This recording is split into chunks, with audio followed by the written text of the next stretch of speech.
Bonjour à toutes et à tous, ici Tristan Cotarba de formatdeo.tv. Aujourd'hui, on se retrouve pour un nouveau tutoriel dans lequel je vais vous apprendre à réaliser ce fond d'écran avec Cinema 4D.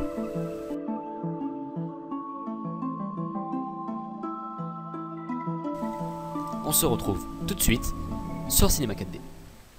Donc me revoilà sur Cinema 4D, donc on va tout de suite commencer avec nos paramètres de rendu en cliquant sur la petite icône, sur le petit clapet de cinéma avec l'engrenage. Donc vous rentrez la taille de votre écran, donc je vais mettre 1920 par 1080 juste ici. J'ai oublié 0.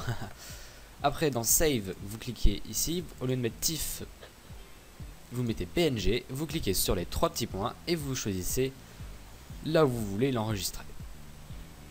Donc perso, je vais l'enregistrer, je vais le mettre sur bureau et je vais marquer tutoriel. Voilà, hop. Dans multipass, vous mettez rien. Dans anti-aliasing, vous mettez au mieux 4x4, 8x8 parce qu'on est là pour faire des trucs magnifiques. Et donc dans les effets, on va les faire après parce que ça prend largement ça vaut beaucoup plus de temps à faire une prévisualisation et comme parfois on peut prendre des petites prévisualisations, ça casse la tête. Bref, vous appuyez sur la croix rouge. La croix rouge. Quelle drôle de blague. Bref, c'était ridicule, je m'excuse pour ça. Maintenant, ce qu'on va faire, c'est que on va créer un plan. Donc, ce plan va se faire apparaître. Voilà. On va l'élargir en cliquant sur les petits cubes. Voilà, on l'élargit bien. À peu près comme ça. Donc, on va marquer 1500 et 1500. Voilà. Voilà, pour avoir quelque chose d'uniforme. Maintenant, on va le dupliquer deux fois, donc en faisant CTRL V pour le copier, CTRL C pardon pour le copier et CTRL V pour le coller. Vous rappuyez sur CTRL V une seconde fois pour en faire un double. Maintenant, vous sélectionnez Plane 2 par exemple et vous mettez 90 degrés ici et vous cliquez sur appliquer. C'était pas ici. Hop, c'est juste ici, 90 ici, voilà. Et maintenant, vous le reculez jusqu'à ce qu'il arrive ici. Maintenant on sélectionne plane 1, on fait 90 ici et 90 là, voilà. Et on le recule,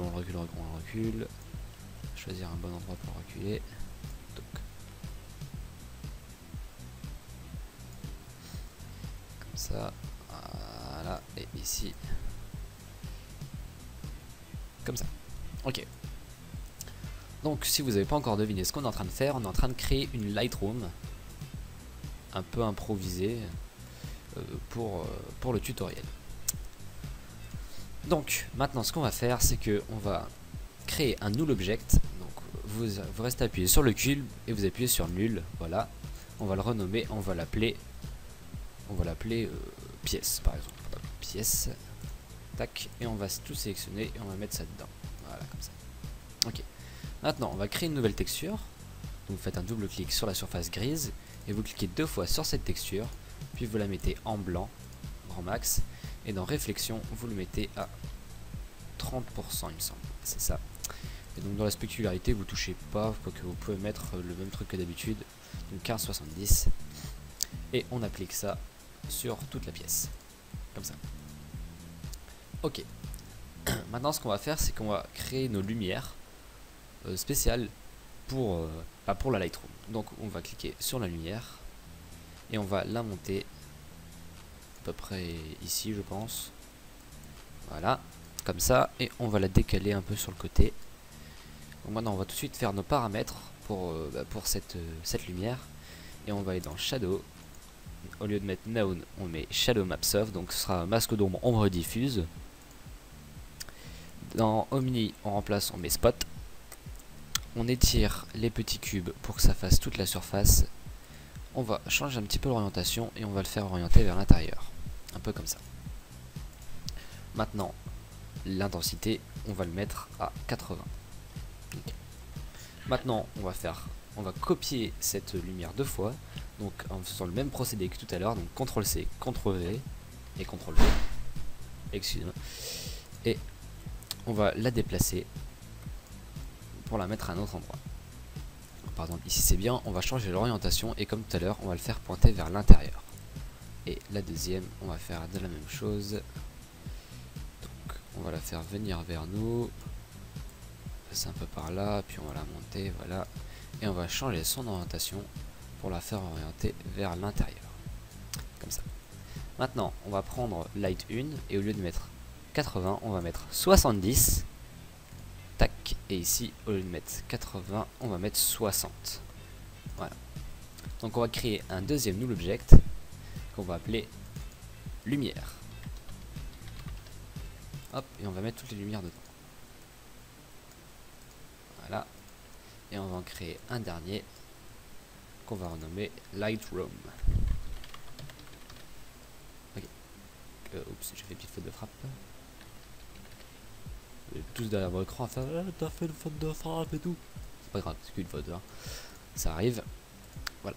Ok, donc maintenant, ça c'est fait. Ah oui, juste une petite modification dans les lumières. Donc on va sélectionner la lumière et la couleur. On va aller dans les jaunes comme ça, voilà. Et ici on va mettre le 13%, on va mettre 3%. Faire ça un peu partout. Voilà. Ici.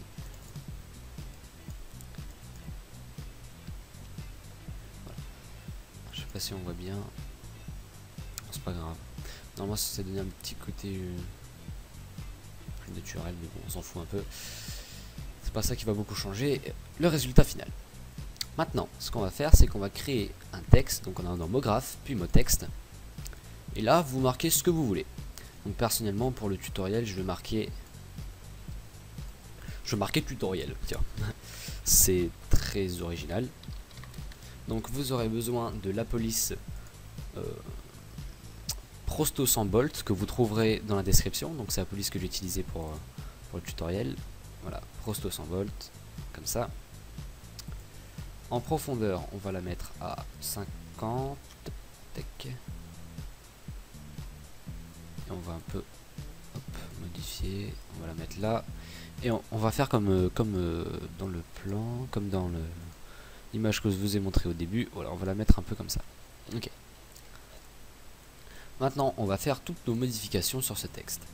Donc, on va aller dans couvercle et biseau. Et on va mettre couvercle et biseau. Couvercle et biseau. Ici, on va mettre à 2. Ouais, à 2. Ici. Et 2.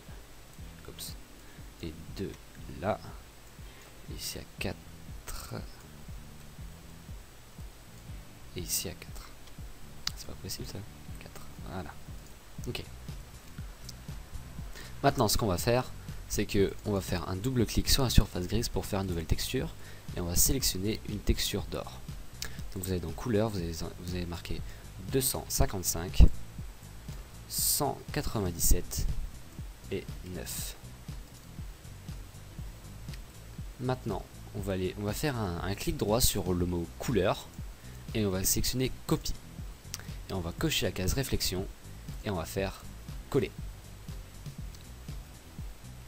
Et donc maintenant on va ajouter un nouveau truc. Donc on va cliquer sur la petite flèche à côté de texture et on va ajouter Fresnel juste là. Et au lieu de mettre à 100%, on va mettre à 50. Voilà. Maintenant cette couleur, pardon, on peut l'appliquer sur notre texte. Et donc vous pouvez voir maintenant si je lance un petit peu le rendu vite fait. Hein. On va essayer de démarrer au milieu pour que vous voyez la texture. Voilà.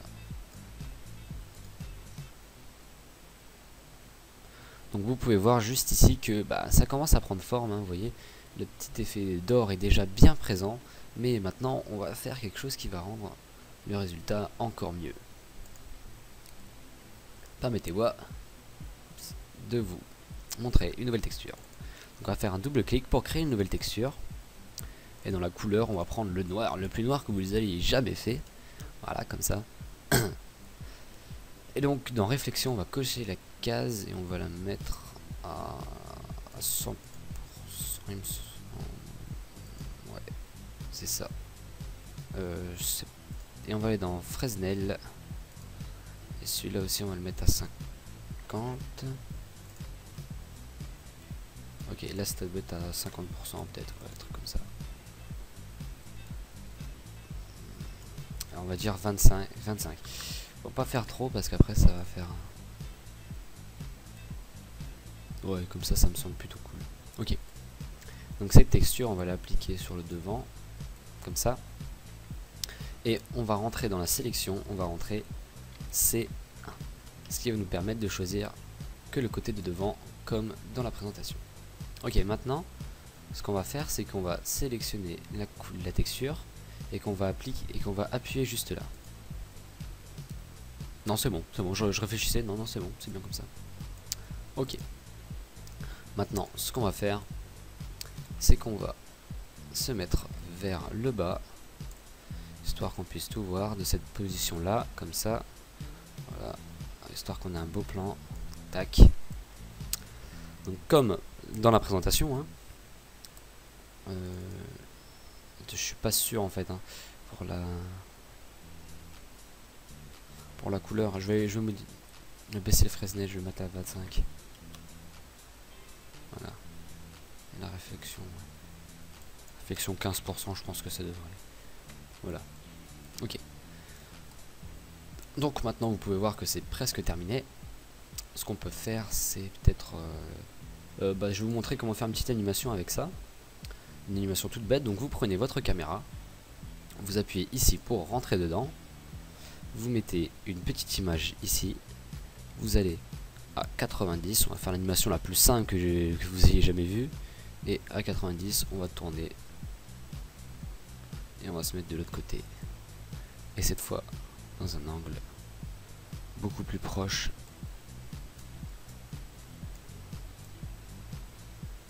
de la structure. Tac, hop, ça c'est voilà, compliqué à manier. Un peu comme ça, et on regarde vers le haut. Ok, tac tac tac tac.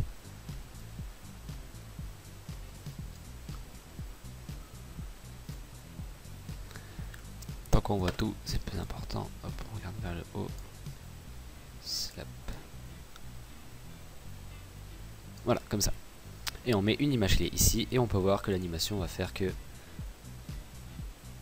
ça tourne comme ça. Voilà, pour qu'on puisse tout voir. Ok. Maintenant, ce qu'on peut faire, c'est que, par exemple, à 45, au milieu de l'animation, au lieu que ce soit ici, on peut faire en sorte que ce soit ailleurs, du genre quelque chose comme ça. Et qu'on commence à avoir une rotation plus par ici, voilà. Là on met une image clé, ok. Donc voilà. Boum. Donc ça nous donne ça. On monte. Et puis on redescend. Ok. Maintenant on va terminer par les paramètres. Par les petits paramètres de rendu que je vous avais dit qu'on ferait plus tard. Vous cliquez encore une fois sur le petit clapet de cinéma et l'engrenage. Et vous allez dans Effets.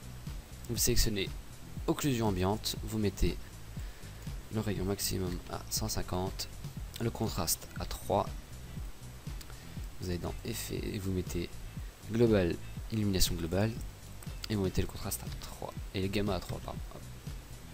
Tac. Et maintenant pour faire le rendu, vous cliquez sur le petit clapet avec le machin derrière, et ça va vous lancer le rendu. Donc maintenant on se retrouve tout de suite pour dire au revoir. Maintenant que le tutoriel est terminé, je vous montre une dernière fois le résultat.